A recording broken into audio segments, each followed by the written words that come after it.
Hello, my name is Dominic Underhallhouse and welcome to another episode of Moonbreaker.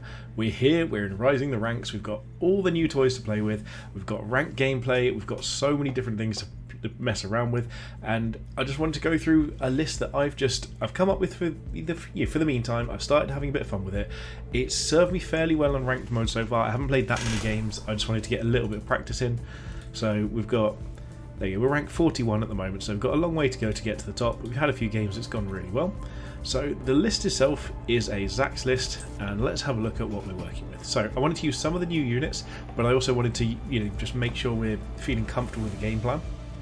With the Cinder Curve starting at 2, I was just going to remember who was down there. So we've gone for Deadeye as one of our normal 2-drops, and also Nuisance. So Nuisance electrifying targets can be really useful, and we'll see a little bit more as to why that is the case in a moment.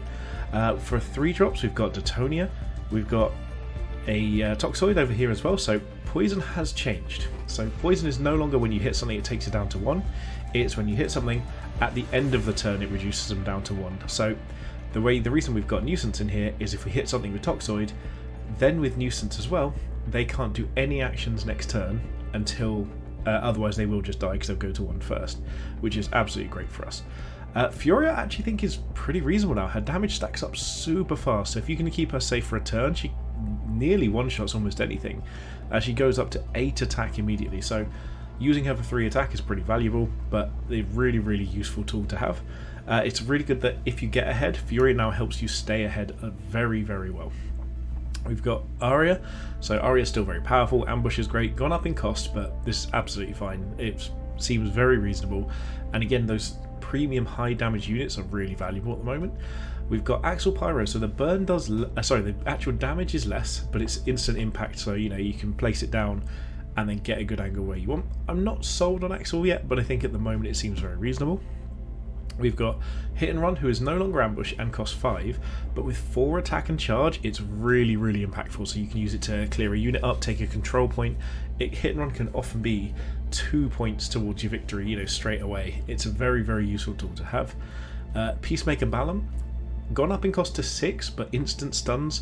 Your opponent doesn't get time to react. Really, really key piece in wanting to try and control the board, because if your opponent can't find a way to move out or can't get to your Peacemaker Balam, that will probably gradually win you the game.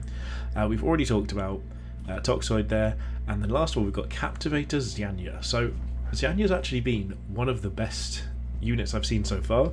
It's a really, really powerful ability, and it lashes everything in a cone in front of you, and at the end of the turn damages all of it. It's like a massive Detonia grenade, but also immobilizes things, and they don't get to move until you start taking damage. So if you do it and sort of snare 4 or 5 things, or captivate 4 or 5 things, you have to be hit 4 or 5 times before they're all free again. So really, really powerful.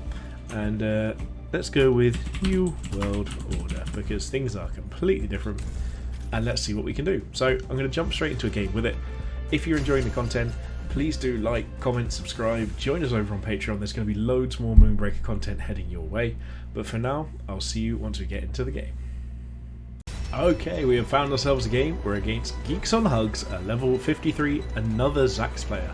So this should be quite interesting. I have no idea really what to expect. I've played a few games here and there, but honestly, the meta is so out there that there really isn't any way of knowing what you're going to see. So Excavation's a great map actually. I really enjoy this. I'm not sure I like it when you spawn this far away, but sometimes it's nice. It's going to be interesting to see how we can get to the control points quick enough. Okay, so here's our turn. I think we're going to choose to move down more than anything. We could potentially try and get a Deadeye somewhere, but there's no good angle here. So what I'm going to do is just grav disc ourselves, see if we can get any sliding along here. Not really. So we'll just go as far as we can. And then anything here? No, we'll just pop this out the way a bit. And we'll start putting Deadeye down somewhere relatively safe. And pass the turn. So all we need to do is basically find a position where we can start figuring out how we're going to win this game. So taking control points early is really useful. We don't have any 3-drop ambush anymore, so the closest is 4-drop. So we'd like it if they came to contest with us here.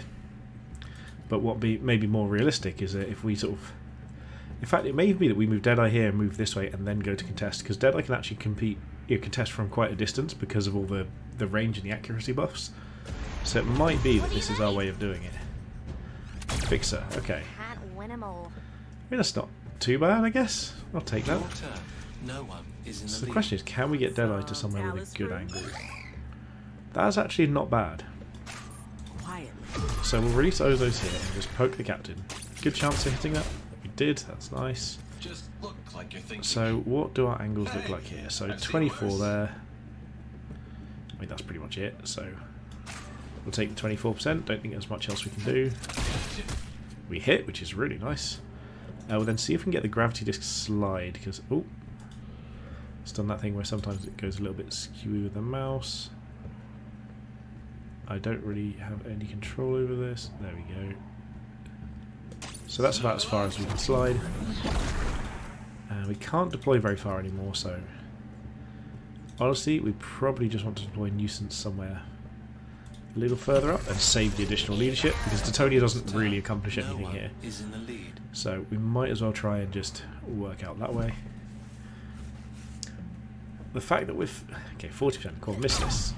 Okay, they hit that, which is annoying, but it's fine. Like, we're the ones with the Nuisance, we should be the annoying ones. So now we're going to be fighting over this and seeing if we can help. Basically, we want to be involved from as far away as possible. So that position hasn't worked well for them because they can't actively use anything, so they're going to have to use their pull here and hope that gets in range. It probably will on Deadeye. In line of sight, rather. Oh no, they've just gone too far. So that's a bit of wasted damage there, which is actually quite an impactful thing. So whatever they deploy here, we're going to have a good chance of trying to deal with it. Because we should be going up to now, we had 2, then 3, then 4, so we should actually be up to hit and run now, which means that with a decent chance, we could even potentially kill whatever they deploy, so we could even potentially kill Teutonia this turn. Nuisance isn't ideal in this situation, but we'll see if we can use it as like a decoy, force them to actually come to us. Can we get an angle? We actually can't get an angle, so can we get on with Zax? Because we should be able to get on with Zax if we grav disc in this direction. So let's just go as far as we can and try and get a line onto Teutonia. That's the most important thing here. We don't. That's very unfortunate. We've just done the same thing our opponent's done, which is kind of funny, I'll admit, but not what we wanted to do. So the question is, how do we come back from this? So we've still got an accuracy buff here. So can this get an angle onto Teutonia? No, it can't. So we're just going to have to shoot down at Fixer. Come on, fellas. That's all we can do there. And then, so we could go Fury, we can go Hit and Run, go Axle Pyro and Flamer a bit, I guess. I'm not really sure what I want to do here. We know Nuisance is going to come in here and just take this for a turn. Question is, what do we follow up with?